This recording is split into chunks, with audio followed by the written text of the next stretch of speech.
Hi friends, మీరు ఎప్పుడైనా నాగలోకం చూసారా? ఏ దేవాలయంలోనైనా ప్రతి దేవుని దగ్గర పాము ఖచ్చితంగా ఉంటుంది, సర్పం.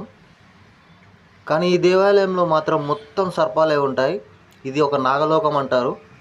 ఇక్కడ అమ్మవారు స్వయంగా వెలిశారు. ఒక భక్తురాలి కలలోకి ముసలావిడ రూపంలో వచ్చి నాకు గుడి కట్టమని చెప్తే ఆ భక్తురాలు గుడి కట్టారు.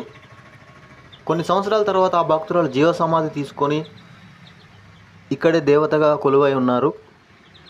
ఇక్కడ పెళ్లి కాని వారికి, సంతానం లేని వారికి, ఇంకా ఏ సమస్యలున్నా ఈ దేవత అన్ని కోరికలు తీరుస్తుందని ఇక్కడ నమ్మకం.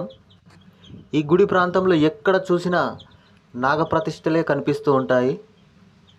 అమ్మవారు కోనేరు, ఇక్కడున్న నాగప్రతిష్ఠలన్నీ భక్తులు సమర్పించారని చెప్తుంటారు. ఒక్క చెంబు నీళ్లు పోస్తే కోరిన కోరికలు తీరుతాయని నమ్ముతూ ఉంటారు. ప్రతి పౌర్ణమి రోజు ఇక్కడ పూజలు జరుగుతూ ఉంటాయి. ప్రతి మంగళవారం భక్తులు వచ్చి ఇక్కడ నాగప్రతిష్ఠలకు పూజ చేస్తూ ఉంటారు. ఇంతకీ ఈ గుడి ఎక్కడుందో తెలుసా? తెలంగాణలోని సికింద్రాబాద్ తిరుమలగిరి మిలిటరీ ఏరియాలో ఉంటుంది. ఏఓసి సెంటర్ అంటారు. సికింద్రాబాద్ నుంచి 24B డైరెక్ట్ గుడి ముంగడ దింపుతుంది. ఇప్పటి నుంచెల్లో వెళ్ళాలి అనుకున్నాము. ఈరోజు కుదిరింది మాకు. ఆ అమ్మ పిలుపు కోసం, అమ్మ పిలుపు ప్రకారం మేము ఇక్కడికి ఈరోజు బయలుదేరి వచ్చాము.